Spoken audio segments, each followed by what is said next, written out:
शांति। आज 22 दिसंबर 2024 की अव्यक्त मुरली है, जिसकी रिवाइज डेट है 17 मार्च 2003। मुरली का टाइटल है सदा अपने स्वमान में रहना, सम्मान देना, सबका सहयोगी बनना और समर्थ बनाना। आज भाग्य विधाता बाप दादा चारों ओर के हर एक बच्चे के मस्तक में भाग्य की 3 लकीरें देख रहे हैं। एक परमात्म पालना की भाग्यवान लकीर, दूसरी सत शिक्षक की श्रेष्ठ शिक्षा की भाग्यवान लकीर, तीसरी श्रीमत की चमकती हुई लकीर। चारों ओर के बच्चों के मस्तक बीच तीनों लकीरें बहुत अच्छी चमक रही हैं। आप सभी भी अपने तीनों भाग्य की लकीर को देख रहे हैं ना। जब भाग्य विधाता आप बच्चों का बाप है तो आपके सिवाय श्रेष्ठ भाग्य और किसका हो सकता है। बाप दादा देख रहे हैं विश्व की अनेक करोड़ आत्माएं हैं, लेकिन उन करोड़ों में से 6 लाख परिवार कितने थोड़े हैं। कोटों में कोई हो गए ना। वैसे हर मानव के जीवन में यह तीनों बातें पालना, पढ़ाई और श्रेष्ठ मत तीनों ही आवश्यक हैं, लेकिन यह परमात्म पालना और देव आत्माएं व मानव आत्माओं की मत पालना पढ़ाई में रात दिन का अंतर है। तो इतना श्रेष्ठ भाग्य जो संकल्प में भी नहीं था, लेकिन अब हर एक का दिल गाता है, पा लिया वह पाना है। बाबा पूछते हैं, पा लिया व पाना है, क्या कहेंगे? पा लिया ना। बाप भी ऐसे बच्चों के भाग्य को देखकर हर्षित होते हैं। बच्चे कहते, वाह बाबा वाह, और बाप कहते, वाह बच्चे वाह। बस इसी भाग्य को सिर्फ स्मृति में नहीं रखना है, लेकिन सदा स्मृति स्वरूप रहना है। कई बच्चे सोचते हैं बहुत अच्छा है, लेकिन सोचना स्वरूप नहीं बनना है, स्मृति स्वरूप बनना है। सोचना स्वरूप नहीं बनना है, स्मृति स्वरूप बनना है। स्मृति स्वरूप सो समर्थ स्वरूप है। सोचना स्वरूप समर्थ स्वरूप नहीं है।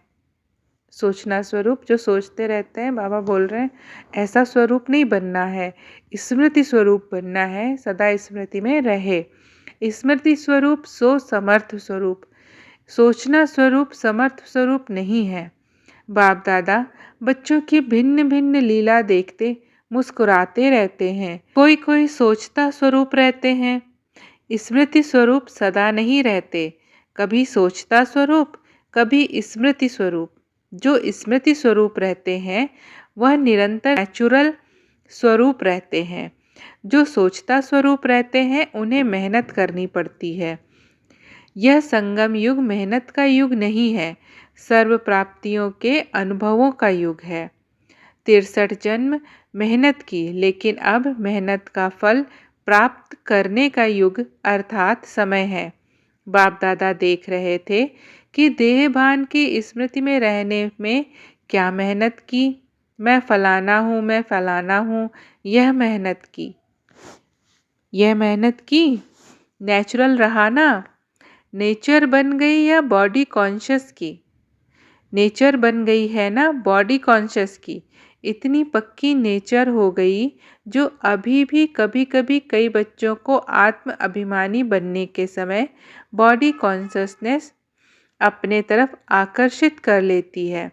सोचते हैं मैं आत्मा हूँ, लेकिन देहभान ऐसा नेचुरल रहा है जो बार बार ना चाहते ना सोचते देहभान में आ जाते हैं।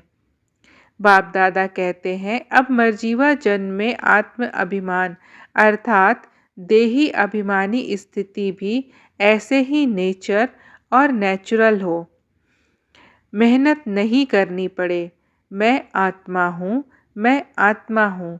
जैसे कोई भी बच्चा पैदा होता है, जब उसे थोड़ा समझ आता है तो उसको परिचय देते हैं, आप कौन हो, किसके हो। ऐसे ही जब ब्राह्मण जन्म लिया तो आप ब्राह्मण बच्चों को जन्मते ही क्या परिचय मिला, आप कौन हो, आत्मा का पाठ पक्का कराया गया ना, तो यह पहला परिचय नेचुरल नेचर बन जाए।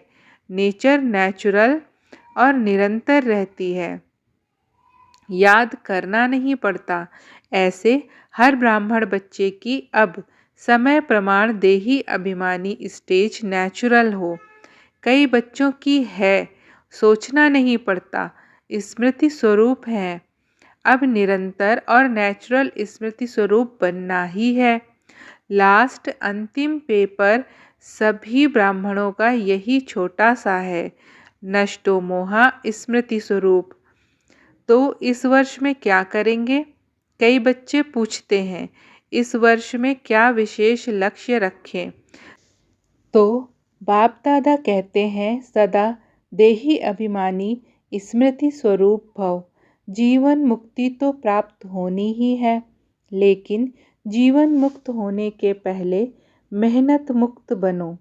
यह स्थिति समय को समीप लाएगी और आपके सर्व विश्व के भाई और बहनों को दुख अशांति से मुक्त करेगी। आपकी यह स्थिति आत्माओं के लिए मुक्ति धाम का दरवाज़ा खोलेगी। तो अपने भाई बहनों के ऊपर रहम नहीं आता? कितना चारों ओर आत्माएं चिल्ला रही हैं, तो आपकी मुक्ति सर्व को मुक्ति दिलाएगी। यह चेक करो, नेचुरल स्मृति सो समर्थ स्वरूप कहाँ तक बने हैं। समर्थ स्वरूप बनना ही व्यर्थ को सहज समाप्त कर देगा। बार बार मेहनत नहीं करनी पड़ेगी। अभी इस वर्ष बाप दादा बच्चों के स्नेह में कोई भी बच्चे की किसी भी समस्या में मेहनत नहीं देखना चाहते। समस्या समाप्त और समाधान समर्थ स्वरूप। क्या यह हो सकता है? बोलो दादियाँ, हो सकता है। टीचर्स बोलो, हो सकता है। पांडव, हो सकता है। फिर बहाना नहीं बताना, यह था ना, यह हुआ ना, यह नहीं होता तो नहीं होता। बाप दादा बहुत मीठे मीठे खेल देख चुके हैं।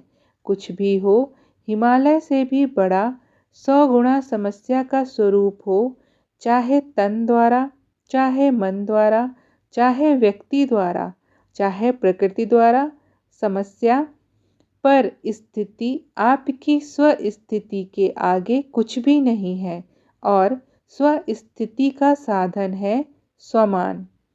नेचुरल रूप में स्वमान में हो, याद नहीं करना पड़े, बार बार मेहनत नहीं करनी पड़े। नहीं नहीं, मैं सुदर्शन चक्रधारी हूँ, मैं नूरे रत्न हूँ, मैं दिल तख्त नशीन हूँ ही, और कोई होने हैं क्या? कल्प पहले कौन बने थे? और बने थे या आप ही बने थे? आप ही थे, आप ही हैं, हर कल्प आप ही बनेंगे, यह निश्चित है। बाप दादा सब चेहरे देख रहे हैं, ये वही कल्प पहले वाले हैं। इस कल्प के हो या अनेक कल्प के हो? अनेक कल्प के हो ना? हाथ उठाओ जो हर कल्प वाले हैं। जो हर कल्प वाले हैं वो हाथ उठाओ। फिर तो निश्चित है ना, आपको तो पास सर्टिफिकेट मिल गया है, ना कि लेना है। मिल गया है ना? मिल गया है या लेना है? कल्प पहले मिल गया है, अभी क्यों नहीं मिलेगा? तो यही स्मृति स्वरूप बनो कि सर्टिफिकेट मिला हुआ है, चाहे पास विद ऑनर का, चाहे पास का। यह फ़र्क तो होगा, लेकिन हम ही हैं। पक्का है ना कि ट्रेन में जाते जाते भूलता जाएगा, प्लेन में जाके उड़ जाएगा? नहीं। जैसे देखो, इस वर्ष संकल्प दृढ़ किया कि शिवरात्रि चारों ओर उमंग उत्साह से मनानी है, मना ली ना? दृढ़ संकल्प से जो सोचा वह तो हो गया ना? तो यह किस बात की कमाल है? एकता और दृढ़ता। सोचा था 67 प्रोग्राम करने का, लेकिन बाप दादा ने देखा कि उससे भी ज़्यादा कई बच्चों ने प्रोग्राम किए हैं। यह है समर्थ स्वरूप की निशानी, उमंग उत्साह का प्रत्यक्ष प्रमाण। स्वतः ही चारों ओर कर लिया ना। ऐसे ही सब मिलकर एक दो को हिम्मत बढ़ा के यह संकल्प करो, अब समय को समीप लाना ही है। आत्माओं को मुक्ति दिलानी है, लेकिन तब होगा जब आप सोचना स्मृति स्वरूप में लाएंगे। जब आप सोचना स्मृति स्वरूप में लाएंगे। बाप दादा ने सुना है कि फॉरेन वालों की भी विशेष स्नेह मिलन व मीटिंग है, भारत वालों की भी मीटिंग है। तो मीटिंग में सिर्फ सेवा के प्लान नहीं बनाना लेकिन बैलेंस का बनाना। ऐसा एक दो के सहयोगी बनो जो सभी मास्टर सर्वशक्तिवान बन आगे उड़ते चलें। दाता बनकर सहयोग दो, बातें नहीं देखो, सहयोगी बनो। स्वमान में रहो और सम्मान देकर सहयोगी बनो, क्योंकि किसी भी आत्मा को अगर आप दिल से सम्मान देते हो, यह बहुत बहुत बड़ा पुण्य है। क्योंकि कमज़ोर आत्मा को उमंग उत्साह में लाया तो कितना बड़ा पुण्य है। गिरे हुए को गिराना नहीं है, गले लगाना है। अर्थात बाहर से गले नहीं लगाना, गले लगाना अर्थात बाप समान बनाना, सहयोग देना। तो पूछा है ना कि इस वर्ष क्या क्या करना है। बस सम्मान देना और स्वमान में रहना, समर्थ बन समर्थ बनाना, व्यर्थ की बातों में नहीं जाना। जो कमज़ोर आत्मा है ही कमज़ोर, उसकी कमज़ोरी को देखते रहेंगे तो सहयोगी कैसे बनेंगे। सहयोग दो तो दुआएं मिलेंगी, सबसे सहज पुरुषार्थ है।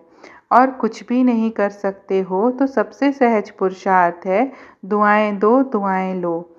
सम्मान दो और महिमा योग्य बनो। सम्मान देने वाला ही सर्व द्वारा माननीय बनते हैं, और जितना अभिमाननीय बनेंगे उतना ही राज्य अधिकारी और पूज्य आत्मा बनेंगे। देते जाओ, लेने का नहीं। लो और दो, यह तो बिजनेस वालों का काम है। आप तो दाता के बच्चे हो। बाकी बाप दादा चारों ओर के बच्चों की सेवा को देख खुश हैं। सभी ने अच्छी सेवा की है, लेकिन अभी आगे बढ़ना है ना। वाणी द्वारा सभी ने अच्छी सेवा की, साधनों द्वारा भी अच्छी सेवा की रिजल्ट निकाली। अनेक आत्माओं का उलाहना भी समाप्त किया। साथ साथ समय के तीव्र गति की रफ्तार देख बाप दादा यही चाहते हैं कि सिर्फ थोड़ी आत्माओं की सेवा नहीं करनी है, लेकिन विश्व की सर्व आत्माओं के मुक्तिदाता निमित्त आप हो, क्योंकि बाप के साथी हो।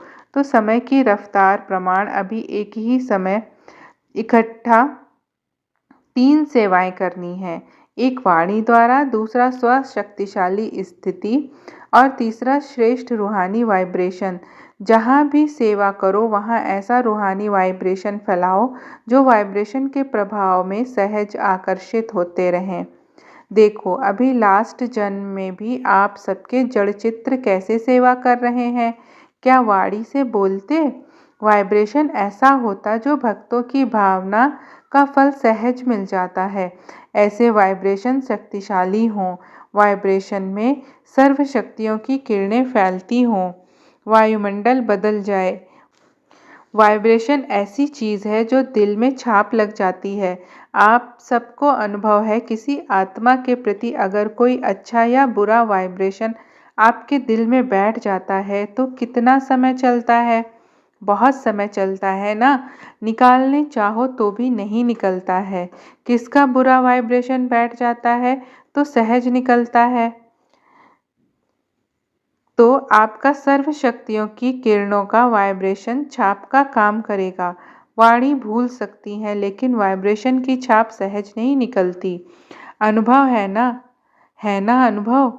यह गुजरात ने, बॉम्बे ने जो उमंग उत्साह दिखाया, उसको भी बाप दादा पद्मा पदम गुना मुबारक देते हैं।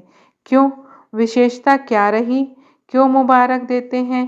फंक्शंस तो बड़े बड़े करते रहते हो, लेकिन खास मुबारक क्यों दे रहे हैं? क्योंकि दोनों तरफ की विशेषता रही, एकता और दृढ़ता की। जहाँ एकता और दृढ़ता है वहाँ 1 वर्ष के बजाय 1 मास वर्ष के समान है। सुना गुजरात और बॉम्बे ने? अच्छा, अभी सेकंड में ज्ञान सूर्य स्थिति में स्थित हो चारों ओर के भयभीत हलचल वाली आत्माओं को सर्वशक्तियों की किरणें फैलाओ। बहुत भयभीत हैं, शक्ति दो, वाइब्रेशन फैलाओ। अच्छा, बाप दादा ने ड्रिल कराई। चारों ओर के बच्चों के भिन्न भिन्न याद, प्यार और समाचार के पत्र और ईमेल बाप के पास पहुंच गए हैं। हर एक कहता है, मेरी भी याद देना, मेरी भी याद देना। बाप दादा कहते हैं, हर एक प्यारे बच्चों की बाप दादा के पास याद पहुंच गई है। दूर बैठे भी बाप दादा के दिल तख्त नशीन है। तो आप सबको जिन्होंने भी कहा है ना, याद देना, तो बाबा के पास पहुंच गई। यही बच्चों का प्यार और बाप का प्यार बच्चों को उड़ा रहा है। अच्छा, चारों ओर के अति श्रेष्ठ भाग्यवान कोटों में कोई विशेष आत्माओं को सदा स्वमान में रहने वाले, सम्मान देने वाले, सर्विसेबल बच्चों को सदा स्मृति स्वरूप, सो समर्थ स्वरूप आत्माओं को सदा अचल अडोल स्थिति के आसन पर स्थित सर्वशक्ति स्वरूप बच्चों को बाप दादा का याद, प्यार और नमस्ते। आज का वरदान है, स्वमान की सीट पर सेट हो, हर परिस्थिति को पार करने वाले सदा विजयी भव। स्वमान की सीट पर सेट हो, हर परिस्थिति को पार करने वाले सदा विजयी भव। विस्तार है, सदा अपने इस स्वमान की सीट पर स्थित रहो कि मैं विजयी रत्न हूँ, मास्टर सर्वशक्तिवान हूँ। तो जैसी सीट होती है वैसे लक्षण आते हैं। कोई भी परिस्थिति सामने आए तो सेकंड में अपनी इस सीट पर सेट हो जाओ। सीट वाले का ऑर्डर ही माना जाता है। सीट पर रहो तो विजयी बन जाएंगे। संगम युग है ही सदा विजयी बनने का युग। यह युग को वरदान है, तो वरदानी बन विजयी बनो। स्लोगन है, सर्व आसक्तियों पर विजय प्राप्त करने वाले शिव शक्ति पांडव सेना है। सर्व आसक्तियों पर विजय प्राप्त करने वाले शिव शक्ति पांडव सेना है। अच्छा, ओम शांति।